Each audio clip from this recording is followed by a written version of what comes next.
Picture this: wild ravens delivering fresh bread and meat to a starving man while an entire kingdom goes hungry. This was Elijah's reality after he boldly confronted King Ahab and declared a devastating drought over Israel. The prophet had just made himself the most wanted man in the kingdom, so God sent him into hiding by a small brook called Cherith.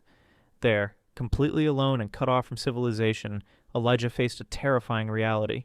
He was entirely dependent on God for survival. Every morning and evening, black ravens arrived carrying bread and meat in their beaks. These scavenger birds, known for stealing food, were now bringing it to him. Day after day, this impossible miracle continued. Then the brook dried up, no water, no security, just God's voice telling him to move to the next place. Without hesitation, Elijah obeyed. Sometimes God's provision looks nothing like what we expect, but his faithfulness never fails. Trust him even when his methods seem impossible.